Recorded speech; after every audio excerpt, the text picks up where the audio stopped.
Welcome to Therapist Uncensored, a podcast where therapists freely speak their minds about real-life matters. Hey, I'm Kelley. And I'm Sue Marriott. We are super jazzed. We just came back, along with our co-host, Patty Alwell, from a conference called the Podcast Movement, and we had a blast, didn't we? It was the first podcasting conference we've gone to. And because, normally we go to therapy things like therapist conferences around the country and stuff like that, which are always fun and interesting and super stimulating. But I have to tell you guys, podcasters really know how to throw a conference and throw a party. That is so true. Honest about it all.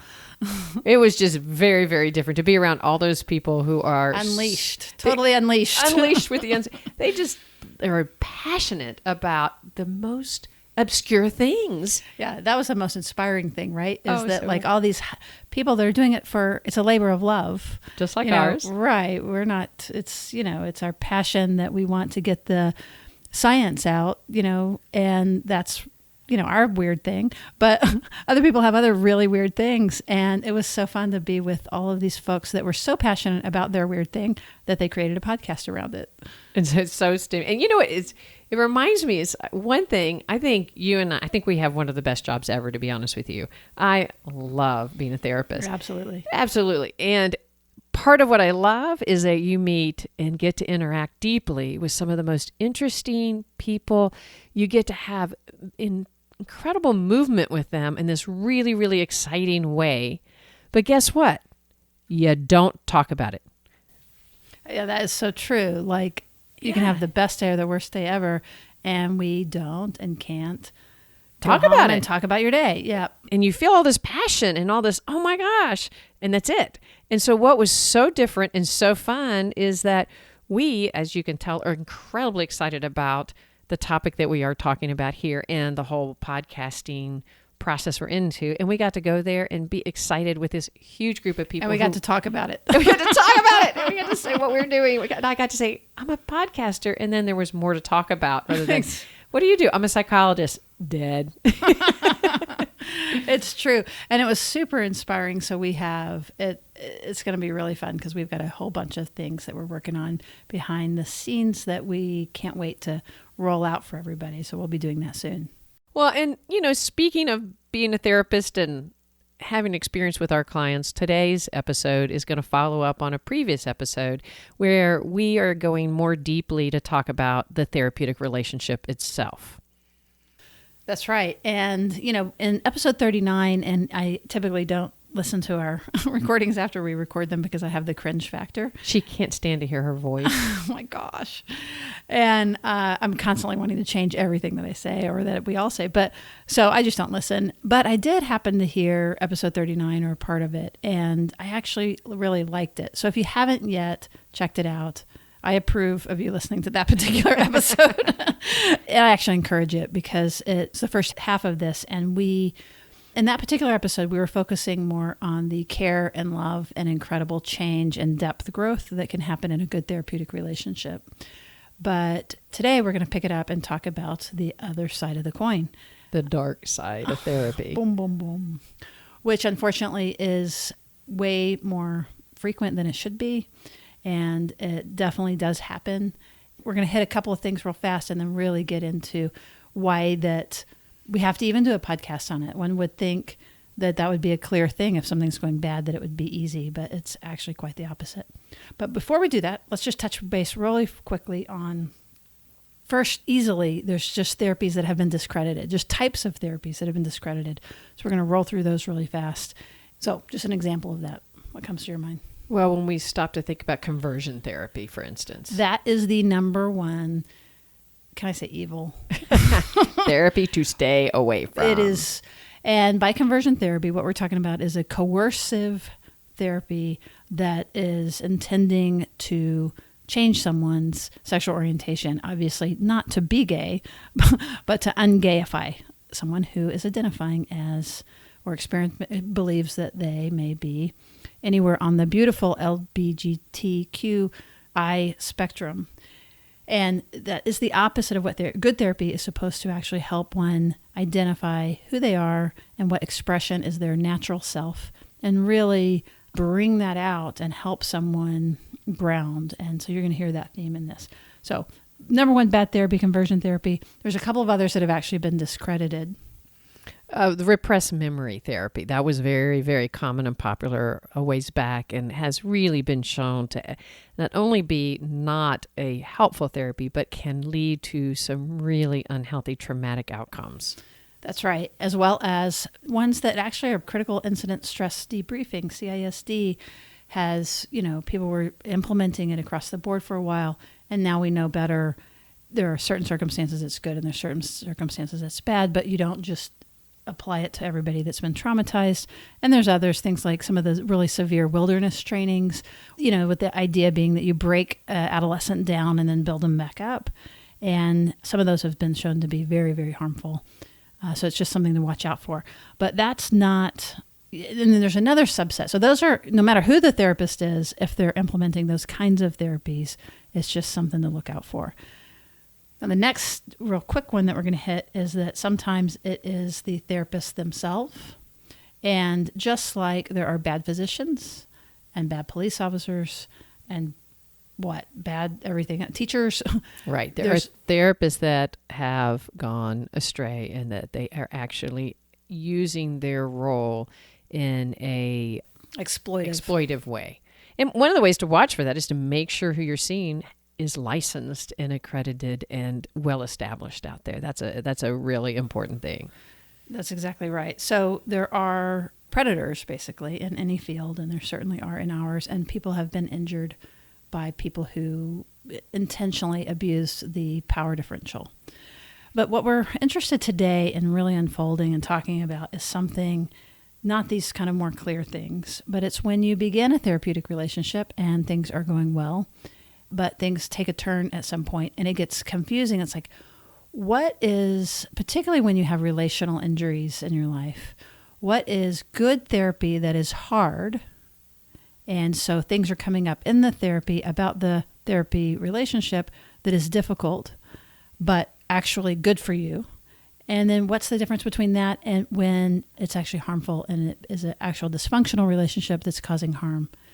And weirdly, it's actually quite hard to tell the difference. Because it's not always completely clear cut, and it's not a straightforward answer. And so I think that's why this podcast is why we're really wanting to go in depth and help listeners really think about it from a deep level. Like you mentioned, sometimes therapy doesn't feel good, and it doesn't feel good for all the right reasons. Because if the therapeutic relationship is done well, you're going to end up engaging in that relationship in a similar way that you've engaged in other primary relationships in your life. And that's one of the advantages, because it allows you to process it, go deeper, explore it, work through it. And sometimes that doesn't always feel good. Again, if we've had relational injuries in our life, as we feel safer, we kind of come unglued. And so things can feel really bad and confusing for a period of time. And that doesn't necessarily mean that's not necessarily at all. It's a dysfunctional sign of really relationship. Healthy therapy. That's exactly right. And so again, the health in that is that you feel safe enough to begin to undo some lifelong defenses and to be vulnerable and to try new things. And one of the ways to recognize that's what's happening is when you can recognize that you feel safe with the therapist, and that even if it's hard and painful and challenging, that you feel like you have a baseline there that helps you go deeper and explore those feelings and stays in tune with you if it's going too fast. Because sometimes what can happen in therapy, we can go too fast and you're not prepared for it. And so a theme you're going to hear throughout this episode is that we want to help you listen to your gut. And that doesn't mean you always act on your gut. Sometimes you listen to your gut and you put it into words and you talk about what's happening in your fears or your desire to withdraw. But we really want to help listeners listen to their gut.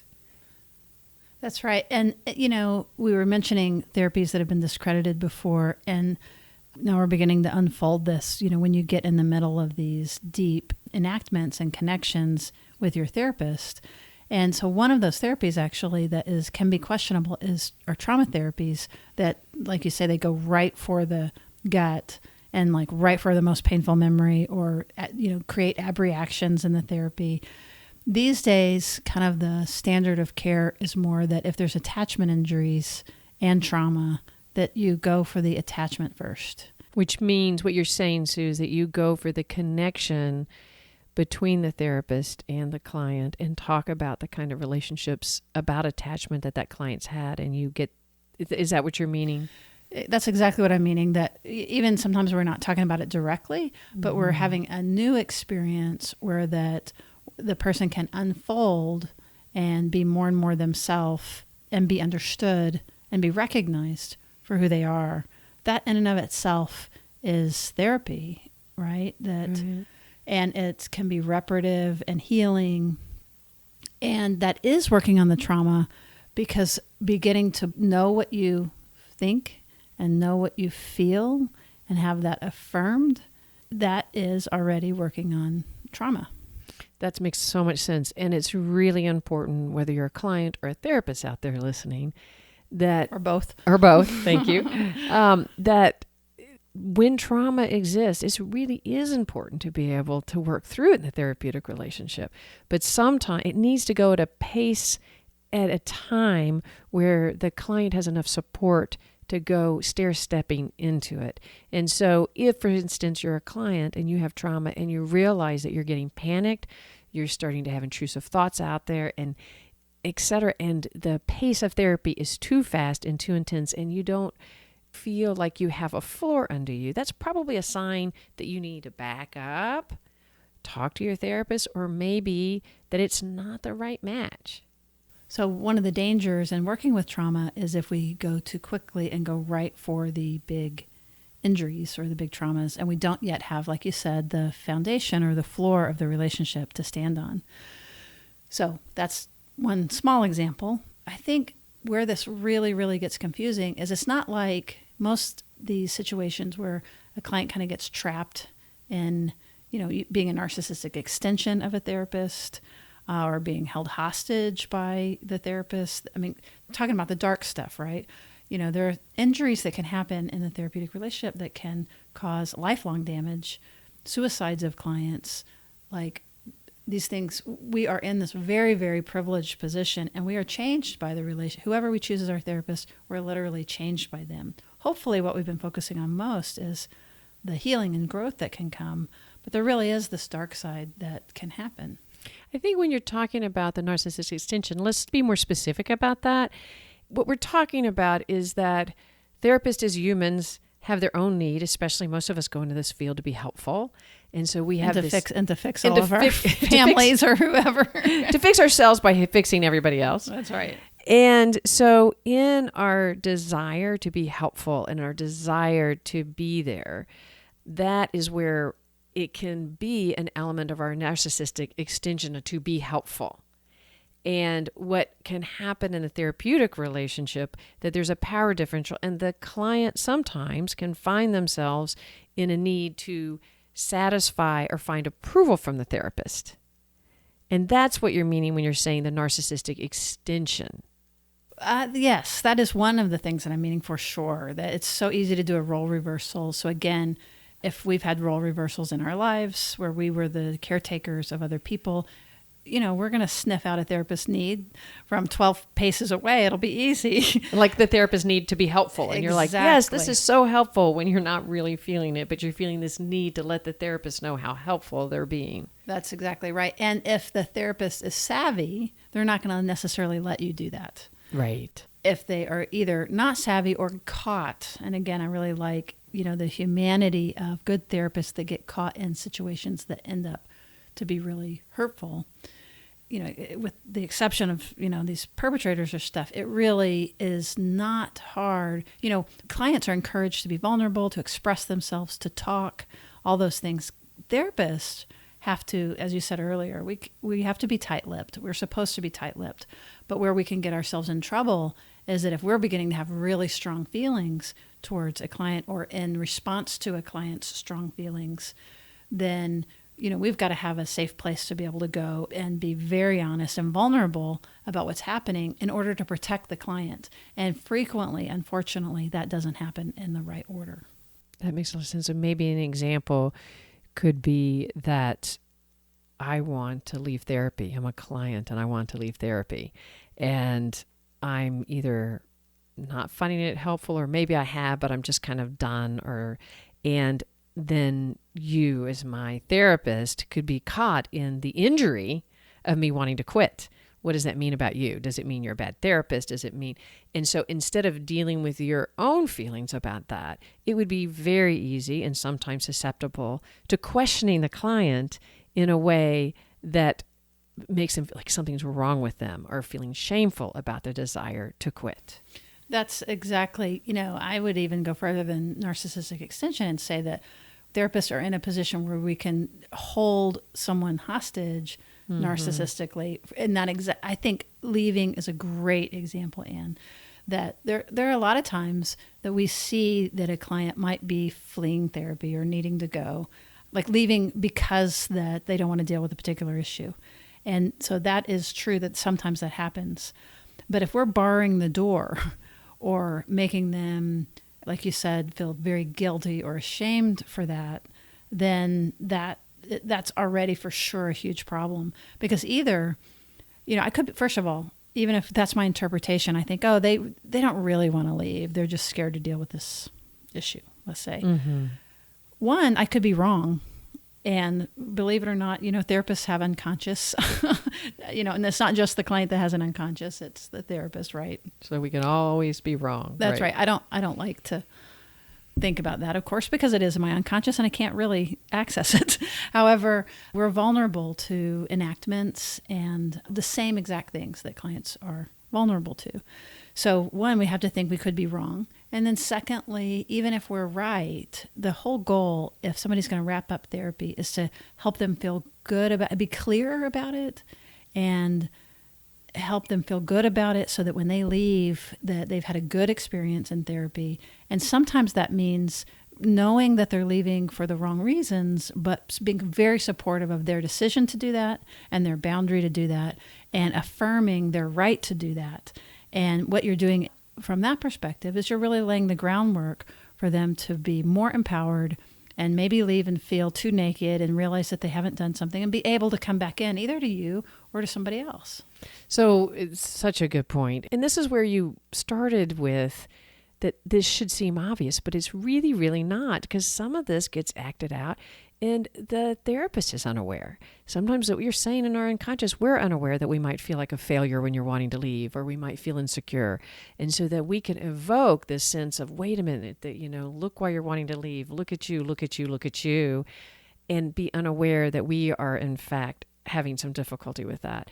And that can happen. And one of the ways to recognize if you're a client that your therapist could possibly is if you start feeling shame or guilt, or somehow that you're letting your therapist down by leaving, because you are not there to take care of your therapist.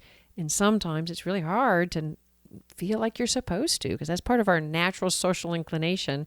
And you've drawn a place where you really care about this therapist.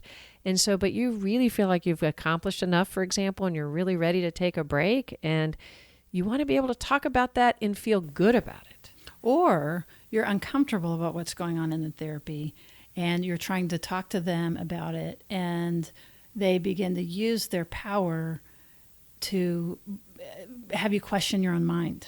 Mm-hmm. So it's identified as resistance, or it's identified as defensiveness or aggression, or things that, not that aggression is a bad thing, but in other words, instead of the therapist taking the feedback and saying, you really feel unsafe with me, let's help you feel safer, either to leave or to stay or to talk or whatever you need to feel safe about. But if I bounce it back and like, yeah, that's your stuff, and yeah, that's because of your mother or your sister or your brother, and if I'm not able to take in the feedback, it doesn't mean I have to believe it, but I have to be able to use it.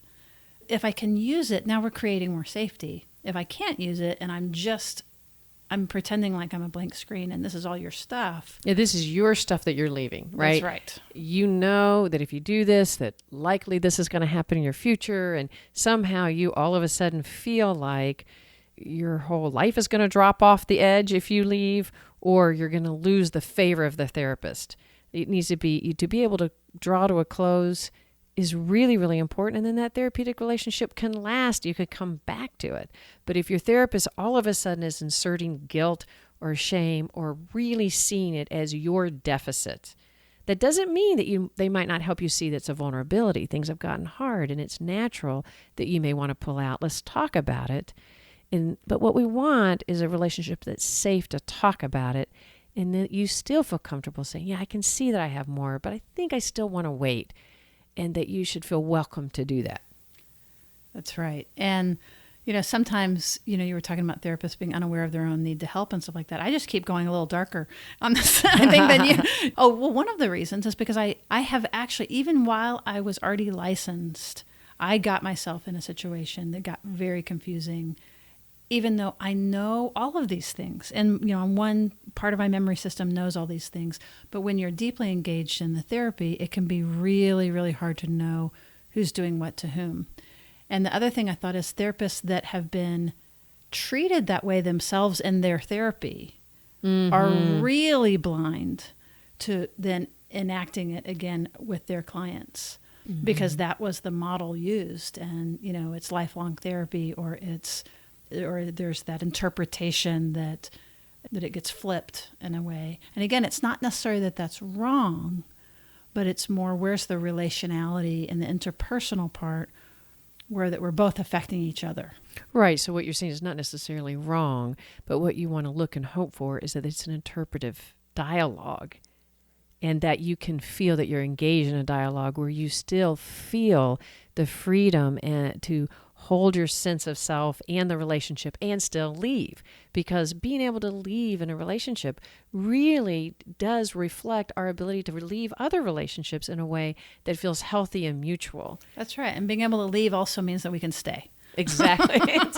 Now I can wiggle my butt and settle right down here because we're good. That door is wide open. Actually, as we're talking about it, it's even the opposite way. We're talking about when the therapist is resistant to let you leave, but the opposite can be true too. In that sometimes we can be difficult as clients, and we're acting out difficult things, and that's healthy and normal. And so, but that doesn't make us always a pleasant individual. And sometimes we're getting really angry, etc.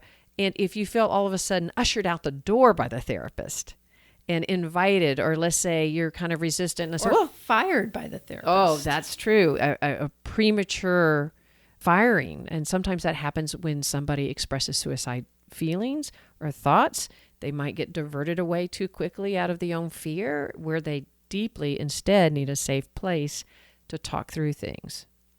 Right. Or they begin to express discomfort with a therapist.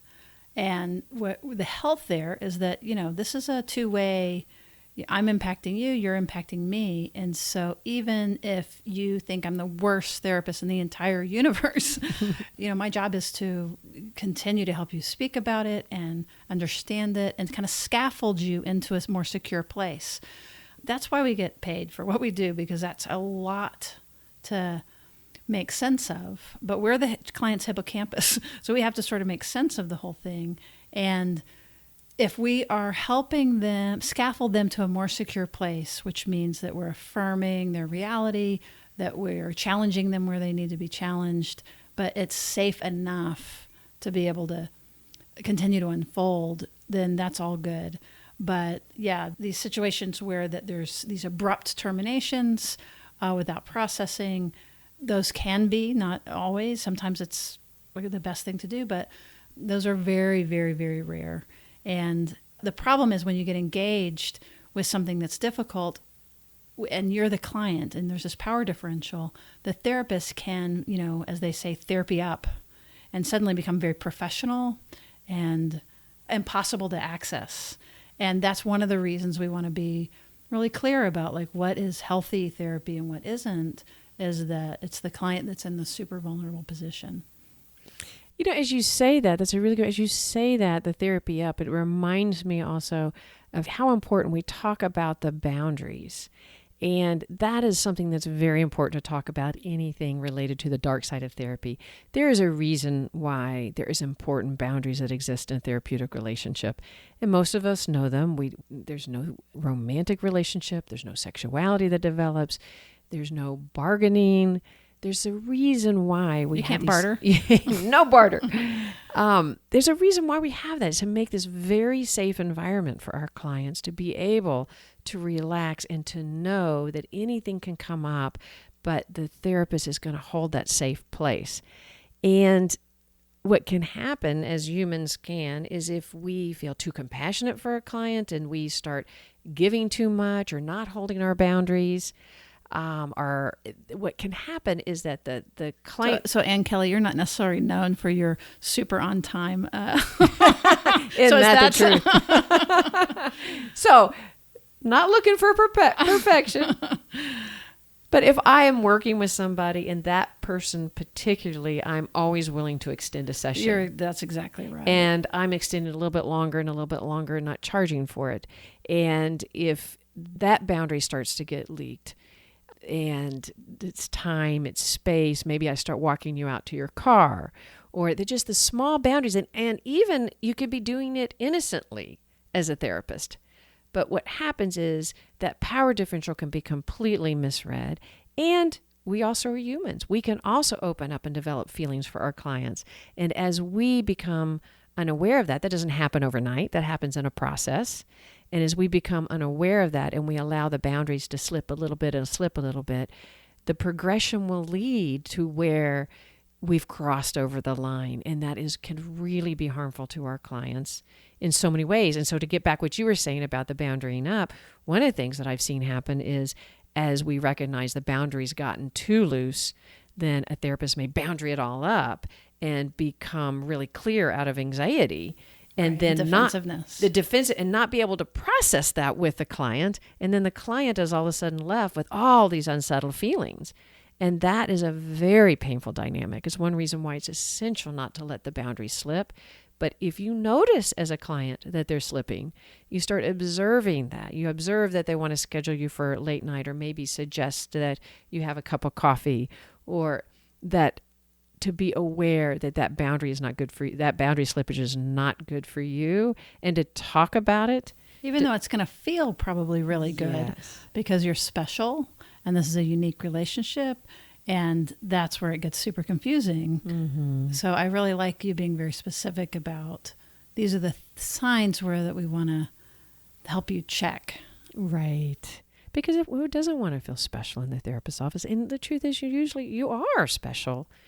And so, but the reason those boundaries exist is to help you safely explore those feelings and know no matter what happens, that therapist is going to hold you tight in a way that you can trust and develop trust. That's right. And holding tight, as you're saying, sometimes means stopping on time, even when you are just getting into material, that's a loving act, or it's a healthy professional act to be able to maintain the therapy, collecting payment, those kinds of things. So maybe we should let's get a little bit more concrete to just have some, I think of, like if you're skiing and there are these markers, like go here, don't go here. Like because it can be so confusing of who's doing what to whom. Even in good therapy, in really good, healthy therapy that's moving you towards security in yourself and in your relationships, it can get super confusing. But notice my language it's building you. Basically, look for this. You should be getting better, right? Absolutely. You should be getting better. You should feel starting to more steadily feel positive about yourself, not more shameful. And that doesn't mean you don't engage in feelings of shame. Like that is going to come up in many therapeutic relationships. But if it's the relationship itself that keeps inciting shame in you, that's what you need to be really tuning into. That's exactly right. Again, so look for, do you have the capacity to give your therapist feedback and have them use it productively? Mm-hmm. Or do they flip it back around on you? Or, because again, it's a highly interpersonal event. There are different kinds of therapies, and in some kinds of therapies, you're going to get generally less back from your therapist. And then some, you'll get much more fluidity. Right. So helping you explore it, if you give your therapist feedback and they go, well, tell me what that means to you, and they help you explore it. That's right. That's not necessarily flipping it back to you, No. because we want room for that. But if you experience defensiveness and blaming, then you have a warning sign that you're in a relationship that's going the wrong direction. That's right. I mean, we're taught, and I believe that as we act and make interpretations and, are moving through the therapy as the therapist, that we're looking for things to improve. Mm-hmm. So it doesn't mean that you're not going to feel bad after a hard session, but overall the trajectory should be that things are, coming together, or that you can see where that they will, that you're having to unravel a little bit in order to grow your marriage, to grow your relationships, not to marry your therapist in the end. There may be periods of time that you feel like doing that, but we don't want the therapy to replace your primary connections in your life. Oh, that's such a good point. And speaking as a couples therapist, one of the things that I can see happens is when individuals go into individual therapy because they're having issues with their partner, it is sometimes such a risk that therapy ends up helping somebody question their partner so much that it can discredit the relationship rather than build it up. And I really, really want to encourage people to think about that you want a close connection to your therapist. You want to be understood and you want to be moved by them. But if they are the only one that can understand you and you are losing faith in everybody else around you, that may not be a good sign. Now, of course, if you are in an abusive relationship and you don't have health around you, it could be a great sign. But in general, if you find yourself losing faith because everyone else doesn't get you, but your therapist does, that's something to talk about with your therapist. And that may be a sign that it could lead to deterioration in your happiness of your marriage or your relationship rather than improving it. Right. And so what we want to look at, again, it gets so sometimes hard to distinguish, but sometimes good therapy helps you shed bad relationships. Definitely. And so, yes, sometimes you do get more distant from the people that you're with the help of the therapy. But if maybe you're getting out of bad narcissistic relationships or, like you're saying, abusive relationships, those are great things. But if you were in pretty solid relationships and then are being pulled into a closer relationship with a therapist who's not supporting you in continuing to grow your relationships and your differentiation with them, and having a different mind than them. You're not supposed to meld. The therapist is supposed to help you build up your sense of who you are in whatever beautiful shape, size, color, weirdness, funky that you emerge to be. It's like, that's like good parenting. And so that's one of the things that you want to look for, is that differentiation is welcome in the therapy hour and that your relationships are supported. And even if they're what could be easily judged as a bad relationship, you're in that relationship for a reason. To be able to look at yourself and not just those around you. If you're being supported at only looking at how everyone else around you is mistreating you, that might not be the best sign. Yeah, because believe me, it's very easy as a therapist to think, those bastards, why are they treating you that way? Well, it's so funny you should say that, Sue, because I think one of the things that can happen for most of us as therapists is you start listening and you don't have the partner in the room and they're describing through their perspective this impossible situation, and it can activate you and you're like ready to annihilate their partner. It's like, are you kidding? Because you're getting activated. Yeah, and then later you meet them and they're this small mouse, and they're wonderful. They're super sweet. And so the point of that is of course we're going to get activated because we care about the client and we want to protect them, but it is easy then to get activated and too aligned. And you're speaking about differentiation is so important, to be able to sit and really let yourself get super mad at your partner without your therapist trying to really activate. You can't tolerate that. That's just something to watch for. So, just as sort of as we kind of wrap this up a little bit, there's this notion of healthy dependency. So as we're talking, like on one hand, I'm like differentiation, as a good recovering dismissive avoidant might say, but then there's also the side of dependency and having a healthy dependency. And so sometimes we, depending again on our histories and how we're using the therapy, we do go through a period of intense dependency. So what's the difference, Dr. Ann Kelley, of healthy dependency on a therapy where there's periods of time where you may be the only person in this person's life, and that's a good thing because they haven't had anybody in a real way. So what does a healthy dependency like that look like versus something that can turn? Oh, that's such a great way to phrase it. For me, what comes to my mind, and then I'll turn it on to you to answer the same question, is safe vulnerability. I think what distinguishes that is that a client able to get vulnerable in that dependency and yet feel very safe that they won't be taken advantage of, that they can get angry at you and still feel safe and not pushed away. If a client's getting angry and then feels rejected or a cold shoulder pushed away, that's not a safe way to do it. So I think it is safe vulnerability that I can open up and know that I can vary in this relationship, and the therapist is still strong enough to hold me in all my variations.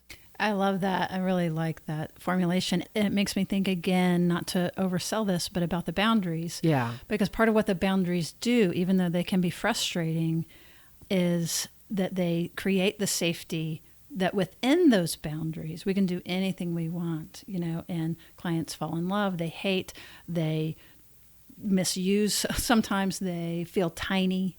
They feel giant and proud when they can't normally. That's the magic, but it has to have the intact boundaries.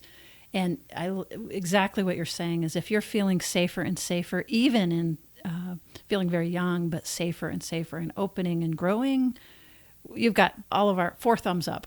6, because if Patty was here, she'd be thumbs upping that too. But yeah, that if the relationship itself is becoming that problematic and you're not feeling like it's opening and healing and growing, then those are the ones where we're going to want to help you get consultation, talk to other people. You should be able to talk to other people about your therapy. That's a really important point. You're not under confidentiality. Yes. And so it's a really good, one of the suggestions in this is if you're feeling uncertain, talk to others in your life and saying, when I leave therapy, this is how I feel. And, it may be a wonderful thing because your best friend may say, well, to tell you the truth, that's exactly what you do with me. Yeah. That's going to really, really help. But if you talk to several people and they go, oh my gosh, you're not like that with anybody, then you might recognize there's something uniquely happening in that setting that doesn't feel, and it feels off. So what I said earlier is we're trying to help you tune in to your gut and to listen to your gut. Not always act on your gut, but listen and bring it up and seek support and explore it. And that may then lead to action. And that action could be that is not the right therapeutic match for you.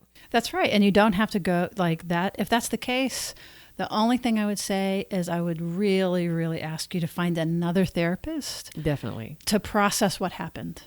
Because again, this will help prevent if it's just serial firing of therapists. That's not what we're talking about. That's something else. But if there's injury within a therapeutic relationship, then you're probably going to need help recovering from that. And there are a ton of really safe people out there that can come to understand whatever happened and really help you unfold it and do whatever's necessary. If there's actual boundary violations, you can work that out with them, but they may help you know what to do with that. Know what to do and where that you can regain a sense of safety. Because the whole point of all of this, as you can hear, and the whole podcast is creating more safety more often and depths of safety deeper so that you can continue to unfold and be yourself and be connected with other people. We're not trying to create a bunch of narcissists, but related people that have yourself and have close relationships. Really good point. All right. Well, I hope this episode has been helpful, and we will likely continue to roll out different episodes about the therapeutic relationship and what happens in the therapy hour. Because it's so, so rich. It is. It is. We just barely touch a surface, and there's so much more to talk about. And in the meantime, again, know that we are actively working on those courses. I know a whole bunch of you are signed up for the waiting list for our free course coming out soon. And we are not ignoring that. We know it deeply, and we're focusing on quality And just know that it's in process. And I think that you're going to be really happy once it comes out. All right. Thanks for listening. We would love to have you rate and review us and sign up at your most frequently used email address podcast player. There you go. Too many asks at one time. time. But also, we really would like, this partly came out of feedback from listeners. So let us know what you think, either on Facebook when we post it or email us back channel. We really, really are interested in your input and about this and about any other things that you'd like to hear from us about. All right. Thanks for listening. Therapist Uncensored is Ann Kelley, Patty Olwell, and Sue Marriott. This podcast is edited by Jack Anderson.